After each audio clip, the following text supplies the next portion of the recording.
பசி நல்லா இருந்தால் சுகர் கண்ட்ரோல் ஆகும், ஜீரணம் நல்லா இருந்தால் சுகர் கண்ட்ரோல் ஆகும். சார் எப்படி பசியை ஜீரணத்தை இன்க்ரீஸ் பண்ணுறது? 3 சிம்பிள் ஸ்டெப். நம்பர் 1, சாப்பாடை நல்லா மென்று சாப்பிடுங்க. இதை விட சிறப்பாக உங்களோட பசியை, உங்களோட ஜீரணத்தை, உங்களோட சுகரை கண்ட்ரோல் பண்ணுறதுக்கு வழிமுறையே கிடையாது. ஸோ சாப்பாடை நல்லா மென்று சாப்பிடுங்க. இது நம்பர் 1. நம்பர் 2, பசிக்காமல் சாப்பிடாதீங்க. காலையில் உணவு, 11 மணிக்கு காஃபி, மதியம் lunch, evening snack, night dinner, தூங்க போகிறதுக்கு முன்னாடி ஒரு பழம்னு சாப்பிடாதீங்க. உணவை குறைங்க.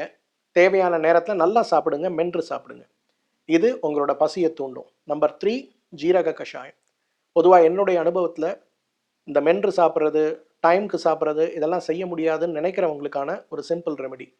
ஜீரகம், சோம்பு, மிளகு, தனியா 4 பொருட்கள் தான் நம்ம வீட்டு சமையலறையில் இருக்கிறது. ஜீரகம், சோம்பு, மிளகு, தனியா ஒரு சிட்டிகை எடுங்க. 300 ml தண்ணியில் போடுங்க, நல்லா கொதிக்க வைங்க. அதை ஒரு டீ மாதிரி ப்ரிப்பேர் பண்ணிவிட்டு மார்னிங் ஒரு டைம், ஈவினிங் ஒரு டைம் சாப்பிடுங்க. கண்ட்ரோல் பண்ண முடியாத சுகரில் போராடிட்டு இருக்கவங்க இந்த 3 விஷயத்த பண்ணுங்கள். உங்களோட ஜீரணம் சரியாகும். உங்கள் ஜீரணம் சரியாகும் போது உங்கள் சுகர் கண்ட்ரோல் ஆகும். Very simple, very effective. Use பண்ணிவிட்டு இந்த கமெண்ட்டில் உங்களோட எக்ஸ்பீரியன்ஸை ஷேர் பண்ணுங்கள்.